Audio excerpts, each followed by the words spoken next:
Trending ngayon ang mga pahayag ni dating Pangulong Duterte matapos ang sunod-sunod na pambabatikos sa kanyang anak na si Vice Presidente Sara Duterte.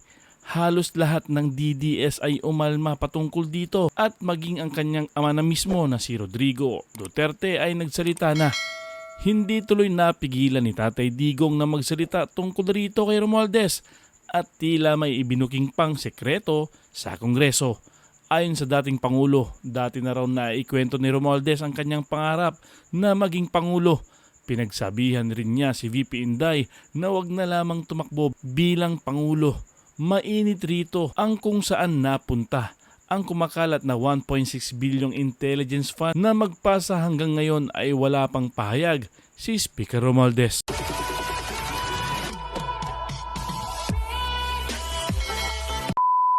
So guys, nakita lang natin yung itemized, no? O, ito yung ginastos niya dito, ganito, ganyan. Pero walang sinabi ang COA, walang report ang COA sa individual senators na ito kung ang pagkakagasta ba ng pera ay justified. Unang-una, according to purpose. 'Di ba? So, ibig sabihin, hindi natin alam. Walang auditing. Walang publicly available audit report ang mga binayad ng taong bayan at ginasta ng mga senador na ito. So, paano natin ngayon malalaman kung tama ang pagkakagastos nila according to auditing standards? So, bakit confidential ang audit report? Bakit ko nasabing confidential? Kasi hindi siya publicly available eh. So, confidential COA report. Okay. So, pupunta ngayon tayo sa mga congressman. Okay guys, ito lang kasi ang available no, na itemized list of expenses for each senator and member of House of Representatives. 2020 lang yung available sa COA. Walang 2021, 2022, 2019, 2018, 2017. So, pupunta ngayon tayo sa House member. Okay. Download. Okay, ida-download natin. Ito na. Ito. Ay! Hindi rin siya audit report. 2020 lang siya eh. So, ganun din kung magkano yung nilagay sa bawat isa. And then, ayan. So, wala siyang audit report, no? Hindi siya audit report, nakalagay lang kung ito yung ginastos niya, pero wala po ditong opinion na yung pagkakagasta po ng pera ay tama at according to performance. So, alam yung normal na audit report, no? Hindi talaga siya audited. Walang audited dito. Okay. So, yung sinasabi ni Kimbo na audited kayo, nasan dito sa COA yung audit?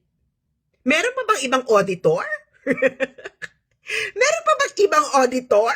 Stella Kimbo?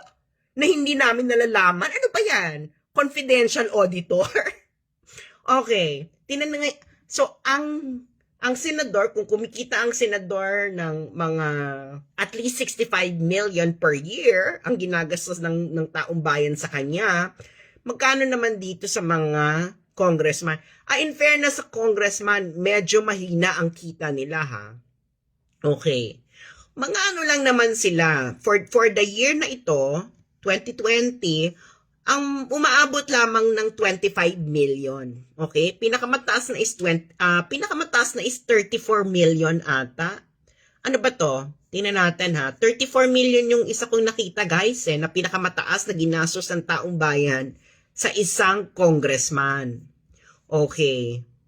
So, sino ba tong 34 million na to? Baka naman deserve niya tong 34 million na to, no? Okay. 30 million, 34. So, 34.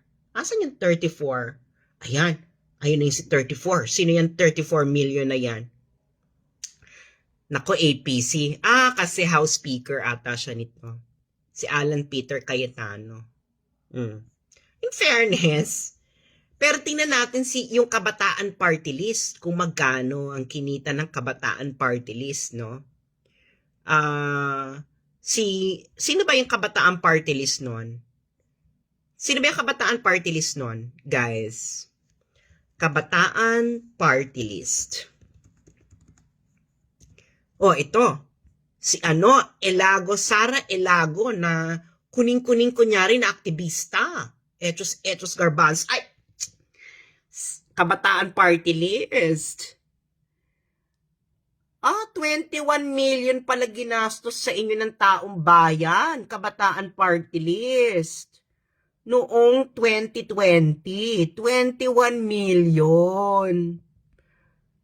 In fairness Sara Elago. Ano ka lang dati sumisigaw-sigaw ka lang sa kalye, nagbunga, naging 21. Can you imagine, gumastos ang taong bayan sa ng 21 million para mag-recruit ng NPA? Ididemanda niya akong red tagging? Sara, oy, tumira ako ng Netherlands kung nasaan ang command center ng CPP, NPA. Alam ko yung mga pinaggagawa ninyo. Tigilan ninyo ako. Anong tingin nyo ginawa? Anong tingin nyo ginawa ko sa Netherlands? Hindi ko inalam yung mga operations ninyo. Boba. Sino pa? Sinong gusto nyo pa? Si Kimbo ba nandito na? Paano makita natin, no? Wala pa ata si Kimbo dito. Si Romualdez. Nandito na ba si Romualdez? Magkano ka ba? Mag-asawa pala. Nandito pala, mag-asawa. Pinasweldo natin ang In fairness sa'yo, Martin, 2020, naka-ano ka na? Naka 31 million ka na pala niyan. 2020. Okay. Sino ka pa? Act teachers? Yung para daw sa mga mahihirap na teachers? Brosa? Sino ba yan? Brosas ba? Arlene Brosas is Gabriela. Ito, mga kawimenan. Ay! Si kawimenan, 22 million. Oy! 22 million isang taon. Ang ginagastos sa'yo, 22 million isang taon. Kung 3 years ang congressman, so nakakaano ka? Ano yan, 66 million? Puta pala tong mga to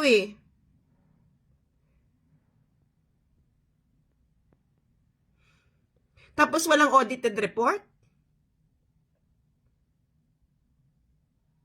Na available publicly?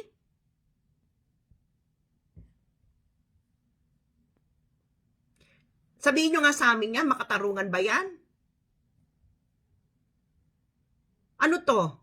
Gaguhan? Naggagaguhan tayo sa Pilipinas? Sabihin nyo nga sa amin, kayong mga congressman dyan, bakit wala kayong individual COA report? Paki-explain, anong batas ang nagsasabi, nag-i-exempt sa inyo ng individual COA report? Para malaman namin na yung binabayad namin sa inyo ay ginagastos nyo ng masto. Ikaw, in demand ka, Francisca Castro, ACT, isa rin tong CPP, NPA recruiter. Puta ka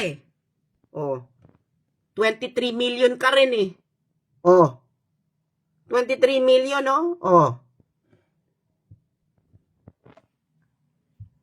hindi namin alam. Walang COA report Hindi namin alam kung itong mga figures dito ay tama yung pagkakagastos.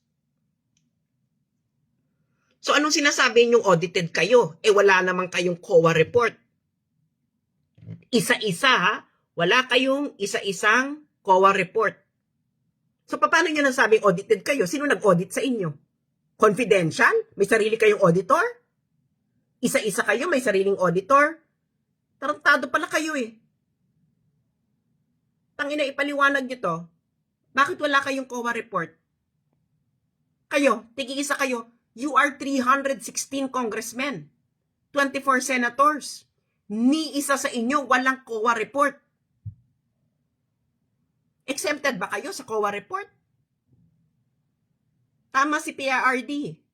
Sabi ni PRD, kayong corrupt na institution. Kasi hindi transparent yung kung paano nyo ginastos yung pera. Wala kasi kayong COA report. Itong mga binababoy ninyong mga ahensya, binababoy niyo mga militar, can you imagine? Binababoy niyo yung AFP. Binababoy ninyo ang kahit Office of the President, ang mga ahensya, binababoy niyo mga pulis, binababoy ninyo yung Vice President, binababoy ninyo yung mga mayor, sinasampal niyo sa kanila yung COA report nila. Kayo pala, ni isa sa inyo, walang individual COA report. So bakit wala kayong, nandito si Yusek Lorraine, no? Remember, Yusek Lorraine, kung paano kayo ginigrill ng Congress noon sa NTF-ELCA dahil sa COA report, putang ina.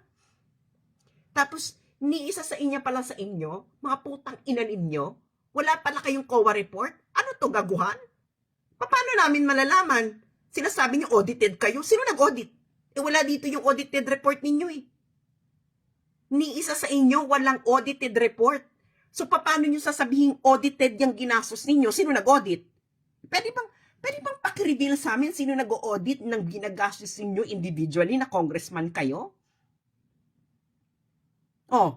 Putang ina kayo. Ipapaupuin nyo dyan, for example, militar. Bababoy-babuyin niyo yung militar. Ito sinabi ng COA report sa inyo. Papaupuin ninyo, police. Ito sinabi sa inyo ng COA report. Putang ina ninyo. Putang ina nyo palang lahat kayo dyan sa Kongreso, sa Senado. Ni isa sa inyo, wala kayong maipuproduce na COA report. Hindi mabi-verify ng taong bayan according to audit kung tama ang pagkakagastos ninyo sa milyong-milyong salapi ng mga taong naghihirap para may pangkain kayo at panglagay sa mga kipay at mga pangkantot ninyo sa mga prostitute. Nasaan? Ako, taxpayer ako, kaya may karapatan ako, no? Kayong mga BBM vloggers, wala kayong karapatan. Hindi kayo income tax payer. Kaya manahimik kayo mga BBM vloggers. Step out of this conversation. Ni isa sa inyo dyan mga BBM vloggers cannot produce an income tax return. Sige. I challenge any congressman to produce the audited report of how they use taxpayers' money. Kasi wala po sa website ng COA ang audited report ng kahit isang congressman, kahit isang senador. So anong ibig sabihin nito? Exempted kayo sa COA individually? Ano to? Saan to nakalagay sa Constitution na exempted kayo individually sa COA? Meron ba to nakalagay? Kasi constitutional yung COA no? Okay, pupuntahan natin yung mandate ng COA, no? Nandito naman sa website ng COA. So, according to Article 9D, the Commission on Audit. Okay. So, ano bang responsibilidad ng COA? Sabi sa Section 3, no law shall be passed exempting any entity of the government or its subsidiary in any guise whatever or any investment of public funds from the jurisdiction of the Commission on Audit. Okay. So, ibig sabihin, wala palang exempted. So, bakit walang COA report ang individual congressman at senator? Anong reason? Meron bang constitutional reason kung bakit ikaw, Stella Kimbo, wala kang individual COA report? Kung bakit ikaw, Miguel Zubiri, wala kang individual COA report? Can you name a provision in the Constitution of the Philippines exempting any congressman or senator from a COA report or COA auditing? Meron ba? Any lawyer? Meron ba ditong lawyer na magtatanggol na ang individual congressman at ang individual senator ay exempted sa COA auditing? Meron ba? So, okay lang pala na walang COA report ang isang congressman, ang isang senador. O di mag-senador na lang tayong lahat at mag-congressman. Para, di ba? Maging senador na lang pala tayo at congressman para exempted tayo sa audit. So ikaw, Stella Kimbo, sabi mo audited ka. Audited ka ba, Stella Kimbo? I'm asking you now, Congresswoman Stella Kimbo, are you audited? Yang bang ginagastos mong pera ng taong bayan ay audited? Pakilabas po ang COA report. Pero pakiliwanag ba sa akin na meron bang exemption? Meron bang meron bang confidential auditor diyan? Meron bang sariling auditor ang bawat isang senador at congressman? Nasaan po ito sa Constitution na dapat ang isang congressman ay may sariling auditor at hindi ito sakop ng Commission on Audit?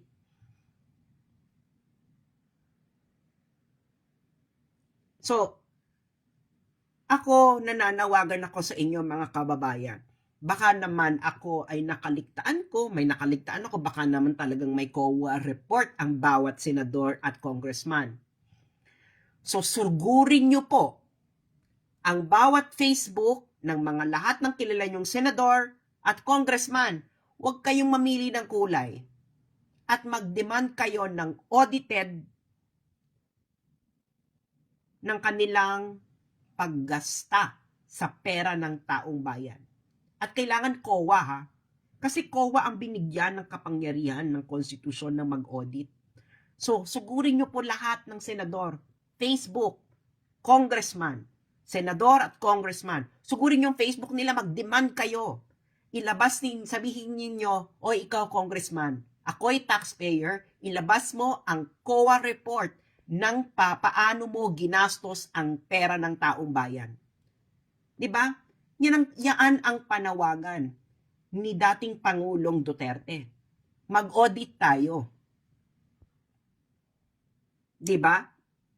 Ang ibig sabihin, sumagot naman yung sekretarya ng Congress, sabi daw, audited naman daw sila. Naka-open daw yung books. Putang ina, kakapunta ka lang ng COA website ni isang audited report ng congressman at senador, wala akong nakita Namamalik mata ba ako? So baka naman kasi nakaligtaan ko lang din, baka naman tanga ako. So sugurin nyo na lang po ang bawat Facebook, Twitter account ng senador at congressman at mag-demand po kayo ng COA report ng kanilang paggastos ng pera ng taong bayan. Pag wala pong naiproduce na COA report ang congressman o senador na yon ng papaano nila ginastos ang pera ng taong bayan, dapat magbigay sila ng constitutional reason bakit sila exempted individually sa COA.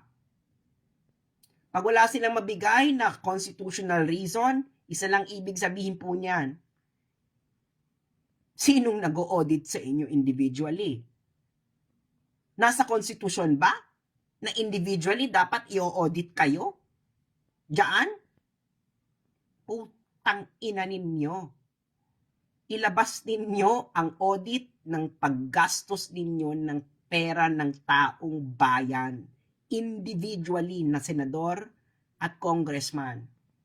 Bagong Pilipinas, di ba? Ito ang bagong Pilipinas. Dapat ang bawat isang senador at congressman may audited COA report.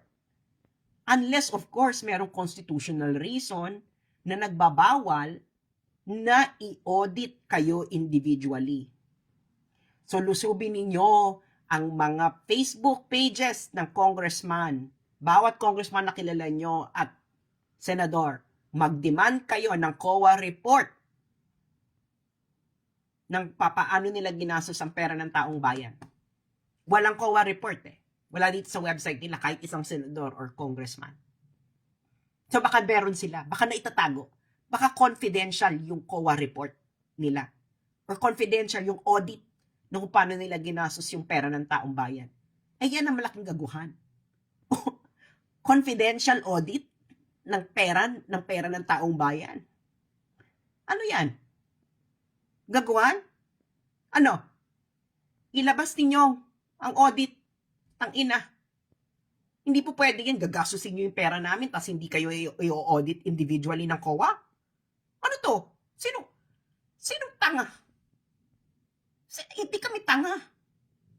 Di, ka, all this time, ang akala ko, ang bawat senador at congressman ay ino-audit ng COA. Hindi pala, wala eh. Baka naman ino-audit, hindi lang nandito sa website ng COA, individually. Wala pala eh. So, ilabas ninyo yung audit individually ng COA. Ngayon, kung wala kayong audit report ng COA, ipaliwanag nyo sa taong bayan. Bakit hindi kayo ino-audit individually? Ano ang batayan nito sa konstitusyon?